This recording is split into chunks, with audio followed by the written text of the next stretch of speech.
नमस्कार, जिसका न्यूज में आप सभी का स्वागत है। मैं हूं कुलभूषण उपाध्याय। खबरों में बढ़ते हैं।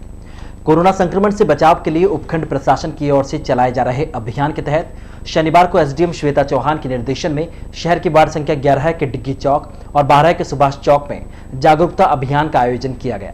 इस दौरान प्रभारी शलभ टंडन, सह प्रभारी खीमराज कटारिया और कल्याणमल सोनल की उपस्थिति में लोगों को कोरोना संक्रमण से बचाव के बारे में विस्तृत जानकारी दी गई। इस दौरान कल्याणमल सोनल ने कोरोना बचाव के नारे लगवाए। इस दौरान उपस्थित सिटी थाना पुलिस, यातायात पुलिसकर्मी गोपाल सैन, सावरलाल दयाराम और पार्षद पति अजय शर्मा आदि ने भी अपने अपने विचार रखे। इस दौरान गोपाल सैन ने उपस्थित सभी को मास्क लगाने के लिए प्रेरित किया। इस दौरान यातायात पुलिसकर्मियों ने बिना मास्क वाले जो वाहन चालक हैं उनके चालान बनाते हुए उन्हें मास्क भी भेंट किए। कार्यक्रम के दौरान वार्ड जमादार अशोक रॉय और रवि सांगेला ने भी क्षेत्र की साफ सफाई व्यवस्था को सुचारू और चाक चौबंद बनाए रखने का आश्वासन दिया। इसी प्रकार वार्ड संख्या 12 के सुभाष चौक में भी सफाई कर्मचारियों ने साफ सफाई करते हुए रंगोली सजाकर स्वच्छता का संदेश दिया। इस दौरान पार्षद रवि चौहान, कमल अरोड़ा, रमेश चौहान, राजकुमार परिहार, प्रभुलाल देवड़ा, प्रेरणा फाउंडेशन की सुलक्षणा शर्मा, टीम सदस्य रजत चौहान, पूजा सैन, चेतन सैन, मोनिका, पप्पू पहलवान, किशोर नारावत, मनोहर चौहान, दीन मोहम्मद, अशोक भट्ट और हर्षा सैन आदि उपस्थित रहे। शहर के चांगेट स्थित धर्मशाला में स्थित पीएनबी बैंक के एटीएम में शनिवार सुबह अचानक आग लग गई। शॉर्ट सर्किट से लगी अचानक आग के कारण आसपास में अफरा तफरी मच गई। उधर आग लगने की सूचना मिलने के बाद बैंक के अधिकारी और कर्मचारी मौके पर पहुंचे, साथ ही पुलिसकर्मी भी पहुंचे। इस दौरान आसपास के लोगों ने आग पर काबू भी पाया। इस दौरान अग्निशमन की दमकल भी पहुंची और आग बुझाने में मदद की। बताया जा रहा है कि एटीएम में शनिवार सुबह मीटर में अचानक हुए शॉर्ट सर्किट से एटीएम के सर्वर रूम में आग लग गई, जिसके कारण एटीएम की पूरी वायरिंग जल गई। बैंक अधिकारियों के अनुसार आग एटीएम तक नहीं पहुंची, जिसके कारण किसी तरह का कोई नुकसान नहीं हो पाया। स्वच्छ भारत मिशन 2021 के तहत इस बार सरकार ने नई गाइडलाइन जारी की है, जिसमें कई तरह के बदलाव और पारदर्शिता का पूरा जोर दिया गया है। स्वच्छ भारत मिशन में पहली बार राज्यों और शहरों को मेडल मिलेंगे। सबसे अच्छा प्रदर्शन करने वालों को प्लैटिनम मेडल मिलेगा। स्वच्छ भारत मिशन 2021 की नई गाइडलाइन में सर्वे में जनता को और अधिक जोड़ने के लिए डायरेक्ट ऑब्जर्वेशन को पूरी तरह पब्लिक फीडबैक से जोड़ दिया गया है। यानी सर्वे के लिए आने वाली टीमें आम लोगों से चर्चा करके उनके फीडबैक के आधार पर ही तय करेगी कि शहर धूल मुक्त, कचरा मुक्त और डस्टबिन मुक्त है या नहीं। शहर में कचरे का 100% डोर टू डोर कचरा कलेक्शन और सोर्स पर सेग्रीगेशन होता है या नहीं।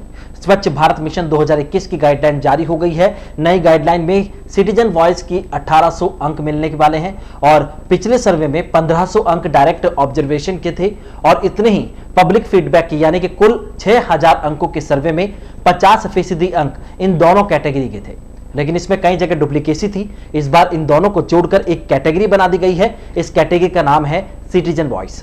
6000 अंकों के सर्वे में इसके लिए इस बार 1800 अंक तय किए गए हैं। पहले कई शहर अक्सर यहां पर गड़बड़ी किया करते थे। ऐसे में इस बार यह व्यवस्था के तहत जो ज्यादा पारदर्शिता मानी जा सकती है और गड़बड़ी की आशंका भी कम रहेगी। नई गाइडलाइन में 100 से अंक स्वच्छता में इनोवेशन के हैं और 350 अंक स्वच्छता ऐप के हैं। ऐप के जरिए आने वाली शिकायतों के निराकरण पर भी तय किए जाने हैं। इसी प्रकार 300 अंक सिटीजन अनुभव के हैं। ऑब्जर्वेशन में चर्चा के आधार पर किया जाएगा और इसी प्रकार 450 अंक जो हैं सिटीजन वॉइस के माने गए हैं। सफाई में लोगों के जुड़ाव के आधार पर तय किए जाएंगे जो कि, और 600 अंक सिटीजन फीडबैक के होने हैं। इसमें लोगों से सवाल भी पूछे जाएंगे और उसके बाद में उनके जवाबों के आधार पर इन अंकों का निर्धारण किया जाएगा। Food safety standard authority of India ने 1 अक्टूबर से मिठाइयों की दुकानों में रखी प्रत्येक ट्रैक पर मिठाई की एक्सपायरी डेट लिखना भले ही आवश्यक कर दिया है, लेकिन शहर में अभी तक संबंधित विभाग और प्रशासन की तरफ से किसी भी मिष्ठान भंडार संचालकों को इसके आदेश जारी नहीं किए गए। इसके कारण शहर के कई मिष्ठान भंडारों में नियम लागू होने के बावजूद भी अभी तक इसकी पालना नहीं दिखाई दे रही। शहर में करीब 300 मिष्ठान भंडार हैं, लेकिन नियम लागू होने के 1 सप्ताह बाद भी अभी तक मिष्ठान शॉप नियमों की पालना नहीं कर पा रहे। कुछ मिष्ठान भंडार संचालक नियम लागू होने से पहले मिठाइयों की ट्रे पर मिठाई की कीमत तो लिखते थे, लेकिन कभी उसकी एक्सपायरी डेट नहीं लिखते थे। लेकिन अब सभी को मिठाइयों की एक्सपायरी डेट लिखना जरूरी होगा। कलाकंद और इससे मिलते जुलते जो उत्पादकों की आयु 1 दिन व रसगुल्ला, रबड़ी व रसमलाई की उम्र 2 दिन तक की होगी। नियमों की अवहेलना पर 2 लाख रुपए तक का जुर्माना हो सकता है। ट्रे पर गलत तारीख लिखने पर जुर्माने का प्रावधान है। कोई हलवाई मिठाई की ट्रे पर एक्सपायरी की गलत तारीख लिखता है और जांच में मिठाई खराब पाई जाती है तो उस दुकानदार पर 2 लाख रुपए तक जुर्माना हो सकता है। Food safety standard authority of India के नए दिशा निर्देशों के अनुसार अब कलाकंद, बटर स्कॉच कलाकंद, रोज कलाकंद और चॉकलेट कलाकंद आदि की एक्सपायरी केवल 1 दिन की है। अब कलाकंद की वैरायटी को हर रोज बनाना होगा। इसी प्रकार दुग्ध उत्पादन और मिल्क, बादाम, रसगुल्ला, रसमलाई, रबड़ी रसमलाई, शाही टोस्ट, राजभोग, मलाई रोल, बंगाली रबड़ी, हिरमानी और हरी भोग, अनारकली, माधुरी, पाकीजा, रसाकंद, रसकाटा, खीर, मोहन, गुड़ रसमलाई, गुड़ रबड़ी, गुड़ रसगुल्ला आदि जो मिठाई है वो 2 दिन तक बिक सकती है। इस प्रकार मिल्क केक, पेड़ा, प्लेन बर्फी, मिल्क बर्फी, पिस्ता बर्फी, कोकोनट बर्फी, चॉकलेट बर्फी, सफेद पेड़ा, कोकोनट लड्डू, लाल लड्डू के अतिरिक्त जो मोतीचूर मोदक होता है, खोया बादाम, देवी भाटी, फ्रूट केक जो है, खोया तिल केसर, कोकोनट लड्डू जो होते हैं, मलाई घेवर जो होते हैं आदि जो बनने के 4 दिन तक इसे वैलिड माना जा गया है और 4 दिन तक ये बिक सकते हैं। नियमों के मुताबिक घी और ड्राई फ्रूट के जो लड्डू हैं, काजू कतली, घेवर, शक्करपारा, गुड़पारा, शाही लड्डू, मूंग बर्फी, आटा लड्डू, ड्राई फ्रूट गुंजिया, बूंदी लड्डू, काजू केसर बर्फी, काजू ब्रेक्स गुजिया, बादाम लौंग, बालूशाही बादाम बर्फी केसर, बड़ी मलाई, चंद्रकला केसर गुजिया, मैदा गुजिया, काजू खजूर, पिस्ता लिंग, छोटा केसर घेवर, केसर चंद्रकला, काजू लड्डू और काजू रोल कतली 1 महीने तक उपयोग। आटा लड्डू, बेसन लड्डू, बना लड्डू, चमा बर्फी, अंजीर, खफूर बर्फी, कराची हलवा, सोहन हलवा, गजक, चक्की आदि मिठाइयों की एक्सपायरी जो है वो 7 दिन तक मानी जाएगी। अक्टूबर माह हिंदी पंचांग के हिसाब से बहुत खास रहेगा। इस माह में नवरात्र, दशहरा और शरद पूर्णिमा जैसे पर्व मनाए जाएंगे। गुरुवार को अधिक मास की पूर्णिमा रहेगी। अधिक मास 3 साल में एक बार आता है, इस वजह से इस पूर्णिमा का खास महत्व है। इस दिन दान पुण्य और विशेष पूजन करने की परंपरा है। कोरोना महामारी में पिछले 6 महीने से धार्मिक कार्यक्रमों पर असर पड़ा है। 13 अक्टूबर को अधिक मास के कृष्ण पक्ष की एकादशी है, इसे कमला एकादशी भी कहते हैं और 16 अक्टूबर को अधिक मास की अमावस्या है। इस दिन अधिक मास खत्म होगा। 17 तारीख को अश्विन मास के नवरात्र शुरू हो रहे हैं। इस दिन घट स्थापना होगी। शनिवार को ही तुला संक्रांति भी है। 20 अक्टूबर को अंगारक विनायक की चतुर्थी है और 24 तारीख को दुर्गाष्टमी है। 25 अक्टूबर को दुर्गा नवमी है। दशहरा भी इसी दिन है। 30 अक्टूबर को शरद पूर्णिमा, 31 अक्टूबर से कार्तिक मास शुरू हो जाएगा। पंचांग भेद से इस दिन पूर्णिमा है।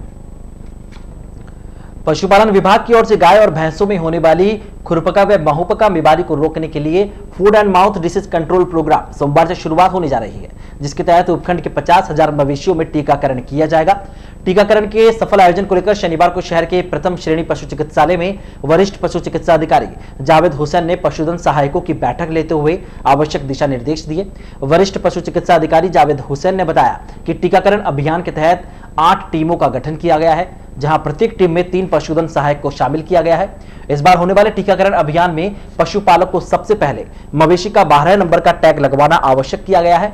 इस टैग के लगे होने के बाद ही पशुओं में टीकाकरण किया जाएगा। विभाग के आदेश के तहत टीकाकरण के समय पशुपालक को अपना आधार कार्ड नंबर और मोबाइल नंबर के साथ ही पशु के लगा हुआ टैग संख्या को विभाग की वेबसाइट इनाफ पर अपलोड किया जाएगा। बिना टैग संख्या के वेबसाइट पर पशुपालक की जानकारी अंकित नहीं हो सकेगी। पहले यह टैग केवल कृत्रिम गर्भाधान को समय लगाया जाता था और टीकाकरण अभियान 25 नवंबर तक चलेगा। टीकाकरण के लिए प्रति 2 रुपए दर निर्धारित की गई है, जहां अभियान को सफल बनाने के लिए 15 पशुधन सहायक नियुक्त किए गए। वरिष्ठ पशु चिकित्सा अधिकारी जावेद हुसैन ने बताया कि यह बीमारी एक दूसरे के संपर्क में आने पर फैलती है, जिसमें मवेशी के मुंह, जीभ, मसूड़े, थनों और खुरों के बीच छाले हो जाते हैं। इससे पशुओं को खाने, चलने सहित दूध देने में परेशानी आती है। इस बीमारी से पशुपालकों को भी काफी नुकसान झेलना पड़ता है। इसी को देखते हुए सरकार की ओर से अभियान चलाकर बीमारी से बचाव के कार्य किए जा रहे हैं, जहां समय समय पर पशुपालकों को इसके लिए जागरूक भी किया जाता है।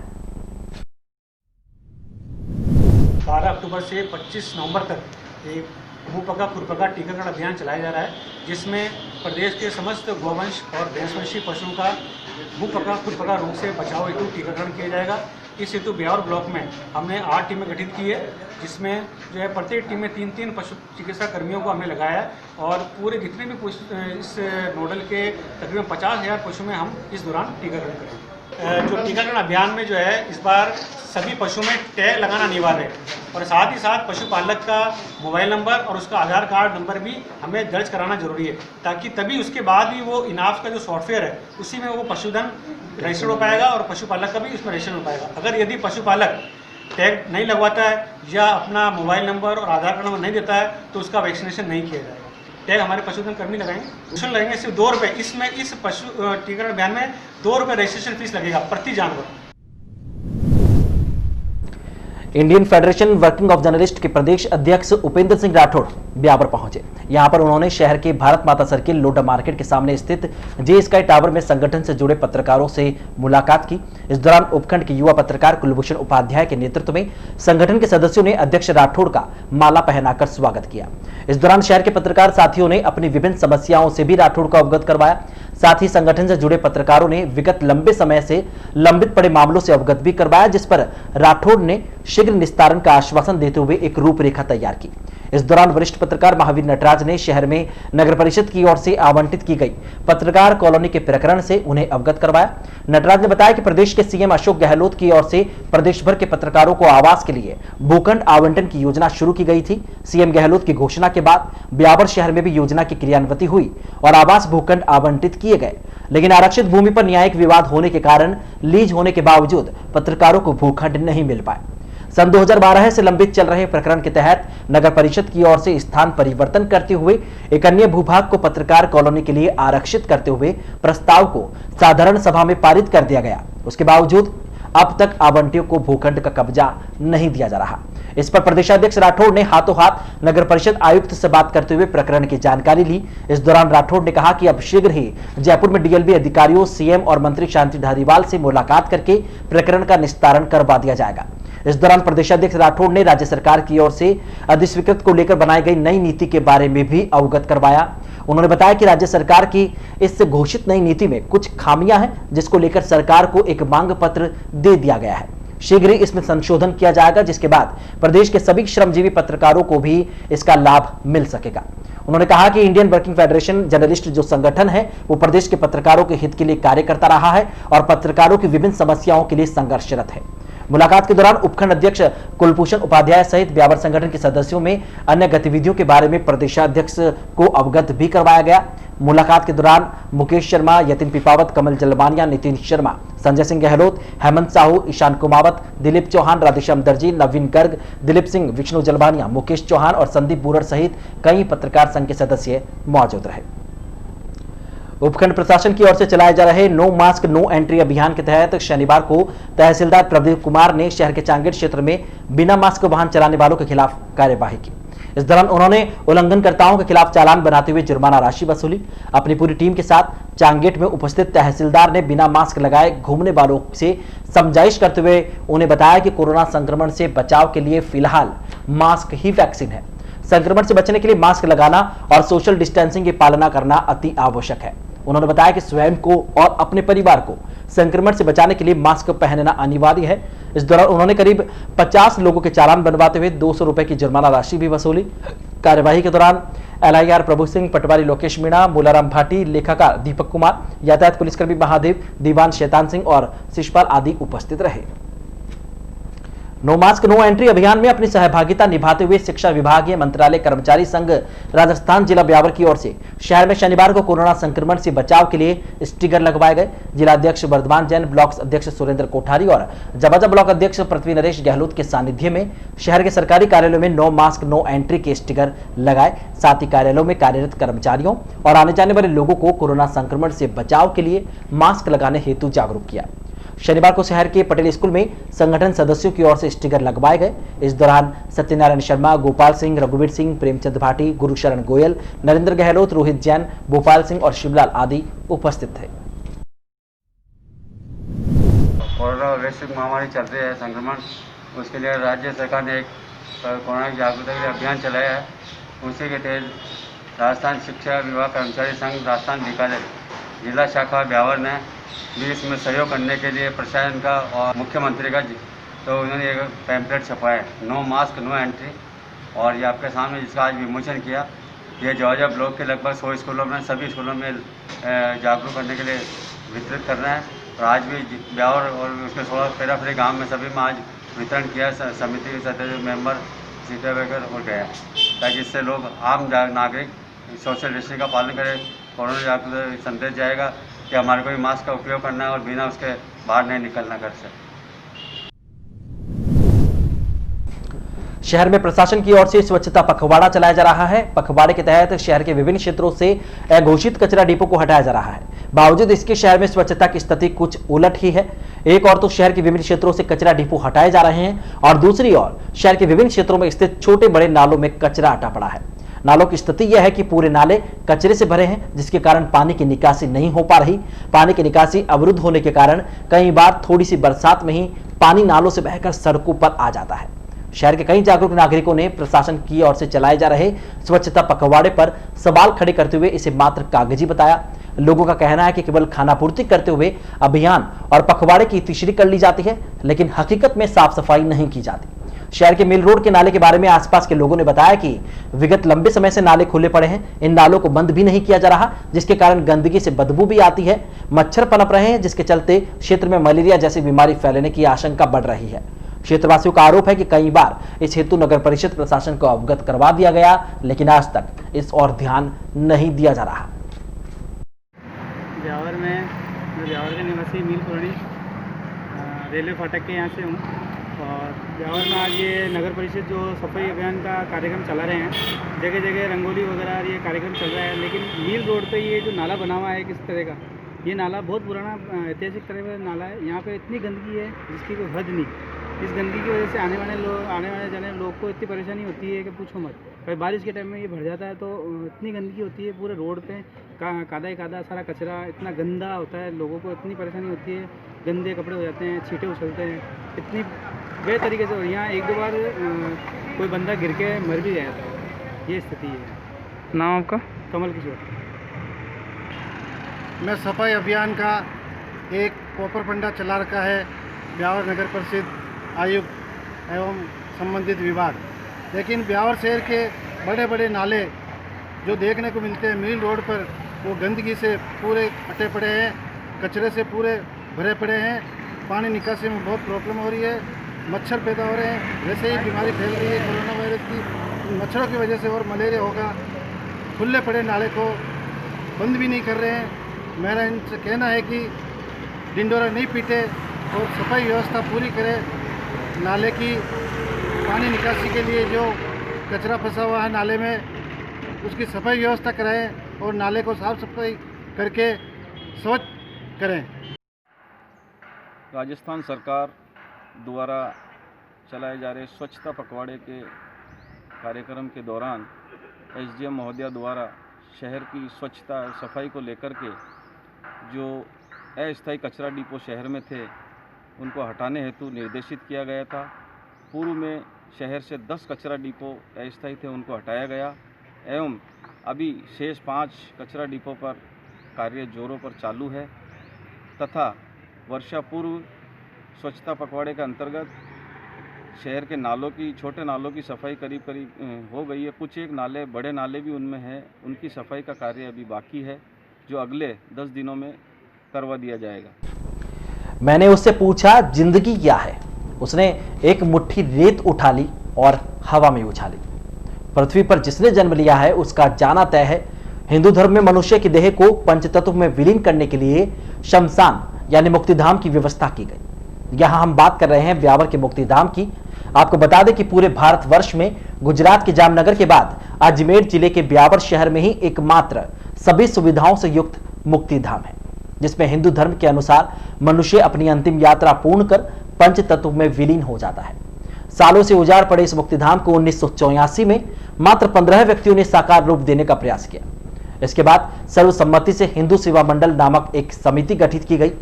5 बीघा 17 बिस्वा भूमि के आवंटन के बाद सभी सुविधाओं युक्त इस मुक्तिधाम का निर्माण हुआ। यहाँ पर भामाशाहों और जनता के सहयोग से स्नानघर, लकड़ी गोदाम, कर्मकांड वास्ते भवन, एक वाचनालय, मंदिर, बाग बगीचे और ठंडे पानी की प्याऊ का निर्माण करवाया गया।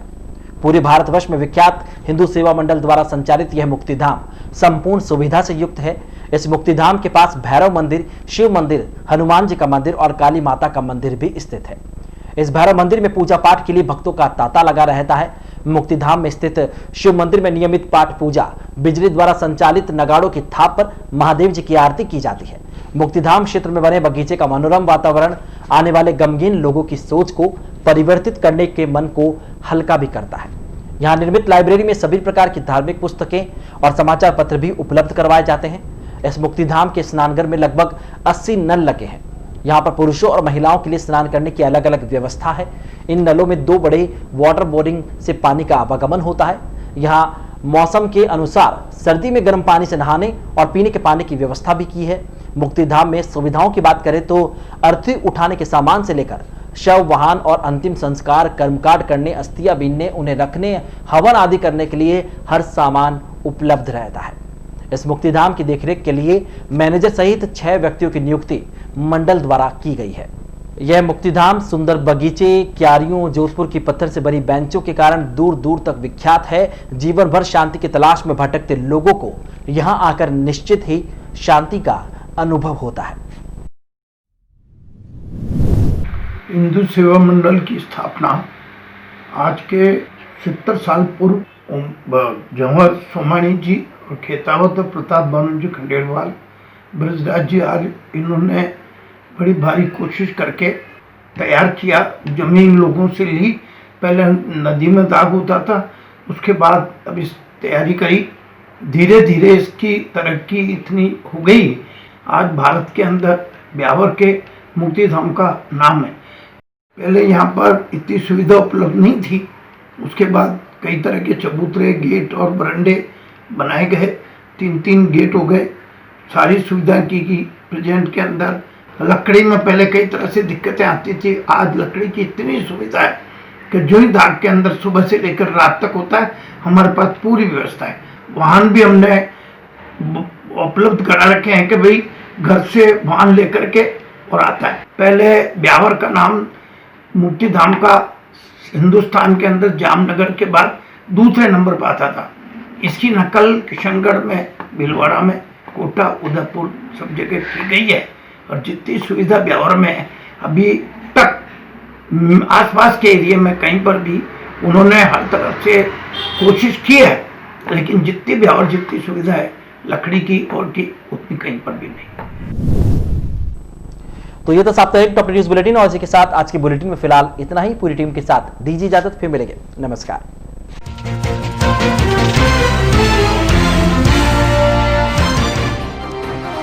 कोरोना जागरूकता अभियान के तहत कार्यक्रम आयोजित, तो शहरवासियों को किया कोरोना संक्रमण से बचाव हेतु जागरूक।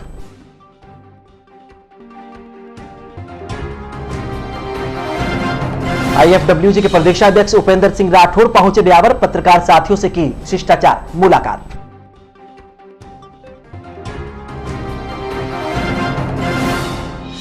शॉर्ट सर्किट से PNB बैंक की ATM में लगी आग, क्षेत्रवासियों की मदद से पाया आग पर काबू।